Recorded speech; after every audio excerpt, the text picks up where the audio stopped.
Picture it. You're in 1,850 and you've just poured yourself a tall, wholesome glass of milk. It's thick, it's creamy, and it's also potentially laced with tuberculosis. Cheers. Before pasteurization became the standard, milk was basically a roulette wheel of biological horror. It could carry TB, diphtheria, listeria, typhoid, brucellosis, basically a grocery list of things you never want your internal organs to meet. And back then, cows weren't exactly living the spa life. Think urban dairies crammed into basements. Cows being fed whiskey mash leftovers from nearby distilleries, because why not? And no refrigeration. It was like lactose-flavored Russian roulette. Fast forward to Louis Pasteur, the guy who was like, hey, maybe we should heat this stuff so it stops being deadly? Pasteurization slowly caught on, but until then, entire families were getting knocked out by their breakfast beverage. So yeah, next time you're sipping a cold glass of milk, just remember, it used to be the Dairy Queen of disease. Believe it or not, ketchup started as a fermented fish paste. And yes, it smelled exactly as bad as it sounds. This early version, originating in Southeast Asia, was called ketchup. It was salty, funky, and made from fermented anchovies, basically soy sauce's unwashed cousin. But when it hit Europe in the 1700s, people were like, let's make our own, and promptly did it wrong. Early Western versions often skipped fermentation entirely because patience is for losers, and instead used mushrooms, walnuts, and anchovies, mixed with a splash of vinegar and a hearty sprinkle of botulism risk. There were no health codes, no expiration, dates just, jars of warm, homemade ketchup, slowly becoming microbial ticking time bombs on kitchen shelves. It wasn't until the 1800s that tomato-based ketchup became popular, and even that didn't stop the deaths. Homemade ketchup could contain dangerous levels of salicylic acid, formalin, or even boric acid. Yes, people were casually marinating fries in formaldehyde. Yum. In short, ketchup didn't start as a condiment. It started as a challenge to the immune system. Bread. Soft, fluffy, comforting, and occasionally packed with fungal poison that made you hallucinate the apocalypse. Ergot is a toxic fungus that grows on rye when conditions are damp and unlucky. And when contaminated rye was milled into flour, people got a special kind of bread that didn't just feed them, it terrified them. We're talking seizures, convulsions, gangrene, and full-blown demon-seeing hysteria. Basically, gluten with a side of nightmare fuel. This ergotism was known as St. Anthony's Fire in medieval Europe, which sounds like a spicy sandwich but was actually a mass hallucination and death event. Entire towns were hit at once. Some historians even think it may have inspired witch trial panics because when your neighbors start screaming about snakes in their stomachs and clawing at invisible flames, witchcraft starts to seem pretty plausible. So yeah, before you laugh at your gluten-free friends, just remember, bread used to be LSD with a crust. Nutmeg seems innocent, right? Something your grandma sprinkles on pie or in weird Christmas drinks? Wrong. Nutmeg is a psychoactive menace masquerading as a holiday cheerleader. Eat too much nutmeg like, say, 2 tablespoons and you're in for 48 hours of dizziness, dry mouth, vomiting, intense paranoia, and visual hallucinations. Basically, a spice cabinet acid trip, except way worse and deeply not fun. This is thanks to myristicin, a compound that messes with your central nervous system like it's trying to rewire your soul. There are actual medical case reports of people trying to get high on nutmeg. Spoiler alert, it ends badly. One guy thought he was a time traveler. Another forgot how to talk. A bunch of people thought the CIA was after them. And almost all of them ended up in the ER, feeling like they'd snorted Christmas and gotten cursed. So yes, you can absolutely overdose on nutmeg. But the only trip you're going on is to the hospital, followed by a solid week of regretting every cookie you ever met. Let's say you find a potato that looks a little off. It's got a greenish tint, maybe some sprouts, but you think, it's probably fine. Wrong. That potato is plotting against you. Green potatoes contain a toxin called solanine, which is basically plant speak for back off. Solanine is the potato's way of defending itself from insects. But it turns out it's also excellent at making humans violently sick. We're talking nausea, vomiting, diarrhea, hallucinations, slowed heart rate, and in large doses, coma or death. Delicious. The green color is chlorophyll, which itself isn't dangerous, but it's a sign that the potato's been exposed to light and may be building up solanine like it's prepping for chemical warfare. Historically, during times of famine or just poor farming practices, entire communities got wiped out because they ate green potatoes out of desperation. So yeah, if your potato is looking a little wicked witch of the West, don't turn it into soup. Toss it like the biohazard it is. You know what's scarier than the mystery meat in a hot dog? The fact that it's basically a perfectly engineered airway blocker. That's right, hot dogs are the leading cause of food-related choking deaths in children. Not candy, not grapes, not a rogue Lego. Hot dogs. It's the shape. That smooth, cylindrical design is basically the final boss of Heimlich maneuvers. Once lodged in a windpipe, it's incredibly difficult to dislodge like your airway swallowed a cork made of meat. And don't even get me started on the texture. It's like trying to wrestle a rubbery sausage ghost. Pediatricians have actually suggested redesigning hot dogs to make them less deadly. You know a food's dangerous when doctors are like, hey, can we make this look less like a weaponized tongue depressor? And still, we serve them at birthday parties and backyard barbecues like edible pool noodles. But let's be real. If aliens came down and saw us feeding kids meat tubes that double as death traps, they'd leave immediately. Tomatoes are now beloved in everything from pizza to ketchup, which, as we've already covered, had its own murderous phase. But back in the 1700s, Europeans looked at tomatoes and said, that thing is definitely going to kill me. And they weren't totally wrong. Tomatoes belong to the nightshade family. Yes, the same group that includes actual poisonous plants. But the real reason tomatoes were feared in Europe? Pewter plates. Wealthy Europeans were eating tomatoes off high lead content pewter dishes. The tomato's acidity caused the lead to leach out into the food, resulting in lead poisoning. People thought the tomatoes were the culprit, when it was really their fancy dinnerware betraying them. So for a while, the tomato was nicknamed the poison apple, and avoided like it was personally endorsed by Snow White's evil stepmother. Eventually, people figured out the tomato wasn't evil just to sit a can. The pizza industry was born. But for a solid century, biting into a tomato was seen as a casual form of suicide. Imagine the first person to put one in a salad like, welp, here goes everything. Almonds. Great in trail mix, almond milk, or the occasional smug Instagram smoothie. But did you know some almonds contain cyanide? Yeah, bitter almonds, a wild cousin of the sweet almonds we eat today, naturally produce amygdalin, which converts into hydrogen cyanide when digested, not like metaphorically. Like actual, poison you like a spy cyanide. In fact, just a handful of raw bitter almonds can be fatal to a child.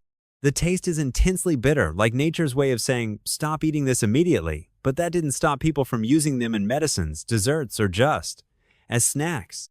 Fortunately, sweet almonds, the ones we buy in stores, are carefully bred and processed to remove most of the cyanide risk. But if you're ever traveling and someone offers you natural wild almonds, maybe politely decline. You don't want your snack break turning into a historical reenactment of Cold War espionage. Imagine you're feeling a little tired, maybe your bones ache, and someone offers you a drink that promises vitality, radiance, and immortality. Oh, and it glows in the dark. Welcome to the 1920s, when people were out here casually chugging radium.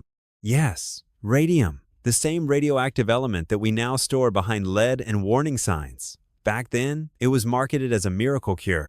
There was a product called Radithor, a radium-infused tonic sold to boost your energy, sharpen your mind, and basically make you immortal.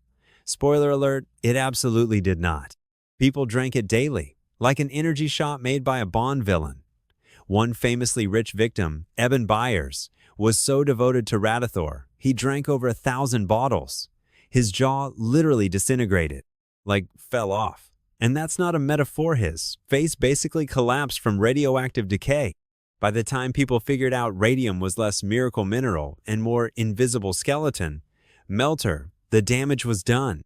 Even the FDA stepped in, which, back then, only happened if something was really murdering people. So yeah, next time someone tries to sell you a glowing energy drink that promises to cure everything, maybe check for a Geiger counter first. Canned food revolutionized survival. Suddenly you could store peas for years and survive a winter on condensed soup. But in the 1800s, canned food was also a fun way to maybe get botulism and die in your tent. Early canning was a wild west of food safety. The process involves sealing food in metal cans, then boiling the can to kill bacteria. The problem? Nobody really understood how long to boil it or what temperature actually worked. Also, the cans were sealed with lead soldering. So, yeah, if the food didn't kill you from bacterial neurotoxins, the can might get you with good old-fashioned lead poisoning. It was a choose-your-own-death adventure situation. Botulism, by the way, is one of the deadliest toxins on Earth. Just a few nanograms can paralyze your muscles and shut down your breathing. You go from eating canned beans to becoming a paralyzed bean. It's a full-circle moment. Even today, botulism can happen if cans swell or aren't stored right. So if your soup can look like it's bulking up for summer, don't eat it. That's not extra flavor. That's anaerobic bacteria flexing. Cassava looks like a humble, starchy root vegetable. It's in tapioca, it's in puddings, it's a dietary staple in many countries. But if you prepare it wrong, it straight up releases cyanide. Yep, cassava contains linamarin, a compound that turns into hydrogen cyanide when improperly cooked. And people still die from eating badly prepared cassava every year. The key is to peel, soak, dry, and cook it properly like full survival quest levels of prep. But in places where food scarcity forces people to skip steps, or when cassava is used in processed snacks without proper oversight, things get dangerous. Symptoms of cassava poisoning range from dizziness and vomiting to death. In some areas, chronic low-level exposure has even been linked to paralysis. And it's not. Rare cassava is the third largest source of carbohydrates in the tropics, which means millions of people rely on a food that's basically Russian roulette in root form. So yes, bubble tea has a dark side, and it's dipped in cyanide. Rhubarb pie? Delicious. Rhubarb leaves? Toxic leafy betrayal. Rhubarb stalks are edible, tart, and lovely in jam.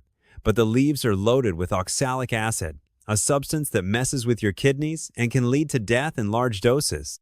It's the same chemical that gives spinach and beet greens their slightly bitter taste, but rhubarb leaves take it to unhinged levels. Eating a big plate of rhubarb leaves can cause burning in the mouth, difficulty breathing, convulsions, and kidney failure. So basically, don't mistake them for salad, or garnish, or a fun garden snack. Fun fact: during World War I, a British government circular accidentally recommended rhubarb leaves as a vegetable substitute. People followed the advice and promptly got sick or worse. The circular was quickly pulled, but the damage had been done. Whoops. So, yeah, rhubarb is the kind of plant that's sweet on the outside, but if you pick the wrong end, it tries to dissolve your insides. Cute. Absinthe was once called the green fairy, but it might as well have been called the green gaslight. In the 19th century, it was the drink of artists, poets, and anyone who wanted to hallucinate while slowly losing liver function. The myth was that absinthe made you trip balls. People blamed it for hallucinations, seizures, psychosis, and entire crime sprees. A Swiss farmer allegedly drank absinthe and murdered his whole family, which sparked a moral panic and got absinthe banned in multiple countries. But here's the twist. The real problem wasn't just absinthe, that was what it was made with and how much people were drinking. The drink contains a compound called thujone, found in wormwood, which in massive doses can be neurotoxic. But back then, people weren't sipping responsibly. They were downing bootleg versions packed with toxic additives like copper, sulfate, and antimony to make it glow greener and look more authentic. Spoiler: copper sulfate is also used to kill algae. Not ideal for human cocktails. So, was absinthe dangerous? Kinda. But not because it was a magical hallucinogenic muse, because it was moonshine with a PR budget. Thankfully, modern absinthe is regulated and no longer contains enough thujone to fry your brain. But if someone offers you vintage absinthe from 1890, maybe just say no and grab a beer. If you ever feel like dinner isn't exciting enough, you could try fuguaka, the puffer fish that kills you if the chef makes one tiny mistake. This Japanese delicacy contains tetrodotoxin, a neurotoxin 200 times more deadly than cyanide. One pufferfish has enough poison to kill 30 adults. And there is no antidote. You just lay there, fully conscious, while your respiratory system shuts down like a Windows 95 reboot. Preparing fugu requires years of training, licensing, and surgical precision. One slip of the knife, and the liver or ovaries could leak poison into the meat. And some daredevils have eaten the toxic parts on purpose, chasing a kind of numb-lipped high that comes with the bonus risk of sudden, horrible death. Because nothing says YOLO like playing Operation with your dinner. There are restaurants that specialize in this, and yes, people still die from eating it every year. It's considered an elite, adventurous dish. You know, if your idea of adventure involves possibly becoming a cautionary tale on a food documentary. So the next time someone complains that their sushi isn't exciting enough, maybe don't take them up on the fugu challenge. Unless you're into death roulette served with soy sauce. Saffron, the spice that costs more per gram than gold. It takes 75 zero flowers to make just 1 pound of it. But aside from being a luxury item for food snobs and royal paellas, saffron also has a darker side. It can absolutely kill you if you use too much. A few threads? Great. Fancy. Aromatic. Half a gram or more? Now we're talking dizziness, vomiting, spontaneous bleeding, and potential organ failure. In large enough doses, like 5 grams or more, it can be lethal.